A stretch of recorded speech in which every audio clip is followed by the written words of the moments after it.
धरती पर पाया जाने वाला इकलौता पदार्थ जिसकी रासायनिक बनावट लगभग इंसान के खून की तरह है। अगर इसका यूं ही सेवन किया जाए तो इसका एक तरह से असर होता है, अगर इसका सेवन ठंडे पानी के साथ किया जाए तो इसका असर अलग होता है। खून की रासायनिक बनावट को संतुलित रखना और खून को शुद्ध रखना, ये चीजें जरूर होंगी। बच्चों की बौद्धिक क्षमताओं को बढ़ाने के लिए ये एक अद्भुत आहार है।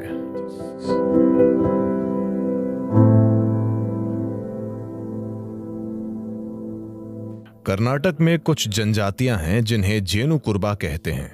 जेनु कुर्बा यानी वे शहद इकट्ठा करते हैं। कुछ समय पहले मुझे उनके साथ कुछ समय के लिए रहने का मौका मिला था। उनका आहार कुछ ऐसा है। सुबह सबसे पहली चीज एक बांस का गिलास, यानी बांस की टहनी इस तरह से कटी हुई, इसमें करीब 3/4 लीटर शहद आ जाता है। सुबह 3/4 लीटर शहद, बस यही आहार है। आप सुबह 3/4 लीटर शहद पीते हैं और फिर आप जंगल में चले जाते हैं। एक दिन में आप आसानी से 30 से 40 किलोमीटर चलते हैं और आप कम से कम 50 पेड़ों पर चढ़ते और उतरते हैं, ऊपर नीचे, और शाम तक कुछ और नहीं खाते। छत्ते से शहद निकालते वक्त जो भी आपके हाथों में लगता है आप उसे चाट लेते हैं। तो एक दिन में आप लगभग 1-1.5 लीटर से ज्यादा शहद पी रहे हैं। जब आप शाम में वापस आते हैं तो कुछ अनाज होता है, आमतौर पर इसे जोला कहते हैं। ये ज्वार है, ये मक्के जैसा होता है, मक्का या रागी या ऐसा ही कुछ। उनका रोज का मुख्य भोजन शहद है और आप ये 3/4 लीटर शहद पीते हैं और पूरे दिन इतने सक्रिय रहते हैं, लेकिन भूख नहीं लगती। वे बस वैसे ही ऊर्जा से भरे रहते हैं। वे इस पर ही जीते हैं। उन्हें शहद चरवाहा कहते हैं। शहद ही उनका आहार है। शहद उन सबसे अच्छी चीजों में से एक है जिनका आप सेवन कर सकते हैं। मानसिक स्थिरता, शारीरिक खुशहाली, जीवन शक्ति, इन सभी चीजों को काफी हद तक बढ़ाया जा सकता है सिर्फ रोजाना शहद के सेवन से।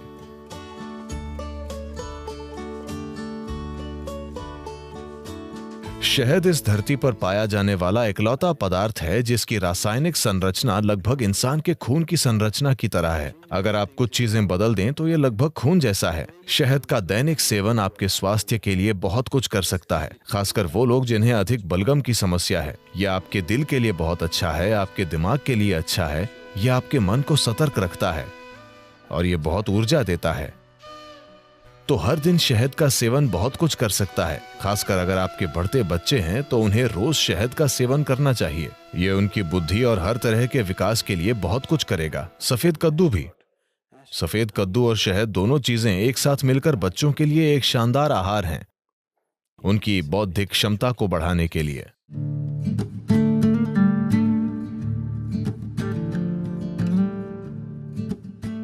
अगर आप शहद को पकाते हैं तो वो जहरीला बन जाएगा। शहद को पकाया नहीं जाना चाहिए। मुझे पता है कि लोग इसे बेक कर रहे हैं, इसे केक और दूसरी चीजों में पका रहे हैं। ये करने के लिए अच्छी चीज नहीं है। अगर आप इसे पकाते हैं तो शहद का कुछ हिस्सा जहरीला हो जाता है।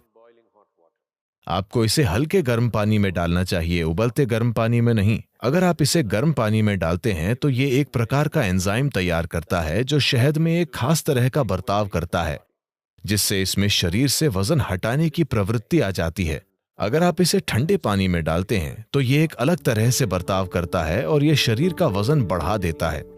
ऐसा नहीं है कि कुछ चम्मच शहद जो आप ले रहे हैं उससे आपके शरीर का वजन बढ़ रहा है। आपके सोखने की दर ऐसी हो जाती है कि आपका वजन बढ़ सकता है। तो शहद के सिस्टम पर अलग अलग असर होते हैं। अगर इसका यूं ही सेवन किया जाए तो इसका एक तरह का असर होता है। अगर इसे ठंडे पानी के साथ लिया जाए तो इसका अलग असर होता है। अगर इसका सेवन गर्म पानी के साथ करें तो इसका अलग तरह का असर होता है।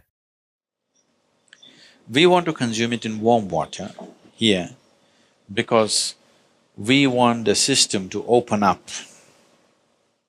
यहां हम इसका सेवन गर्म पानी के साथ करना चाहते हैं क्योंकि हम चाहते हैं कि सिस्टम खुल जाए। अगर आप सिर्फ सेहत बनाना चाहते हैं, जैसे अगर कोई एनीमिक महसूस कर रहा है, एनीमिया का मतलब है एक स्तर पर खून में लोहा कम हो गया है, मतलब आपकी ताकत कम हो गई है, ठीक है? आपके शरीर की मजबूती कम हो गई है। आप थकावट महसूस करेंगे, बिना किसी कारण के थकावट, क्योंकि जब जरूरी लोहा नहीं होता है तो शरीर के हिस्सों तक ऑक्सीजन ले जाने की आपकी क्षमता कम होती है। इसका मतलब है कि आपका शरीर, आपका दिल, आपका मस्तिष्क सब कुछ कम स्तर पर काम करेगा क्योंकि आपके पास पर्याप्त ऑक्सीजन नहीं है। तो इसे ठीक करने के लिए एक आसान चीज यह है कि आप रोजाना गर्म पानी में थोड़ा सा शहद मिलाकर पिएं और आप देखेंगे कि धीरे धीरे आपकी आरबीसी की मात्रा बढ़ जाएगी। अगर खून में ऑक्सीजन ज्यादा है तो अचानक आपको ऊर्जा का विस्फोट महसूस होगा। अचानक सब कुछ सक्रिय है, शरीर की पुनर्जीवन प्रणाली बेहतर है, मृत कोशिकाएं जल्दी जल्दी बदल रही हैं। शरीर में आप जो आलस महसूस करते हैं वो काफी कम है, मन में आप जो आलस महसूस करते हैं वो काफी कम है। तो शहद का सेवन रक्त संचार प्रणाली में एक तरह का संतुलन लाएगा, जो योगाभ्यास करने वालों के लिए बहुत ज्यादा जरूरी है, क्योंकि आप कुछ तरीकों से शरीर को सीमाओं से आगे धकेल रहे हैं। तो खून की केमिस्ट्री को संतुलित रखना, खून को शुद्ध रखना, ये शहद के नियमित सेवन से निश्चित रूप से होगा, और जो योग अभ्यास करते हैं उनके लिए यह बहुत जरूरी है। और हल्दी से भी ऐसी ही चीजें होती हैं। ये खून को शुद्ध करती है और ये आपकी ऊर्जा में हल्की पारदर्शिता लाती है। हल्दी एक ऐसा पदार्थ है जो न केवल शरीर पर काम करता है, ये ऊर्जा प्रणाली पर भी काम करता है, और शहद भी ऐसा ही है। इसका प्रभाव आपकी ऊर्जा प्रणाली पर भी पड़ता है। शहद आपको अधिक जीवंत बनाता है। हल्दी एक तरह से आपको शांत करती है और आपको सहज रखती है। सुबह आप थोड़ा सा शहद, नीम और हल्दी लेते हैं, तो नीम और हल्दी का सेवन थोड़े से शहद वाले पानी के साथ, इसमें शहद बहुत कम होना चाहिए, थोड़े से शहद वाला पानी, इन सभी का साथ में सेवन करना सिस्टम को साफ करने का एक अच्छा तरीका है। Acts as a wonderful way of cleansing the system. इससे सिस्टम में फैलाव आता है, ताकि जब आप साधना करते हैं तो एक चीज ये है कि ये मांसपेशियों में लचीलापन लाता है। दूसरी बात यह है कि मांसपेशियों में लचीलापन आने के परिणाम स्वरूप आप सिस्टम को धीरे धीरे एक अधिक शक्तिशाली संभावना में बदल सकते हैं। अगर आप एक नए स्तर का लचीलापन लाना चाहते हैं तो पहली चीज यह है कि सिस्टम से काफी सारा विषैलापन निकालना होगा। अगर आप सिर्फ पानी का आहार या शहद और पानी का आहार लें जो आपको पर्याप्त ऊर्जा देगा, अगर आप पहले से ही बहुत पतले नहीं हैं, अगर आप थोड़ा वजन कम कर सकते हैं, अगर आप शहद डालेंगे तो आपका वजन भी कम नहीं होगा। अगर आप पर्याप्त शहद लेंगे या आप चम्मच भरकर शहद लेंगे तो आपका वजन कम नहीं होगा। अगर आप 7-8 दिनों तक ये करते हैं तो शरीर से बहुत सारा विषैलापन बाहर निकल जाएगा। अगर आप ऐसा करते हैं तो आप पाएंगे कि अचानक आपका शरीर कहीं ज्यादा लचीला हो गया है। प्रयोग करके देखिए, इस पर विश्वास मत कीजिए। तो शहद एक महत्वपूर्ण भूमिका निभाता है। जो लोग यौगिक अभ्यास कर रहे हैं उनके लिए शहद का सेवन अच्छा है।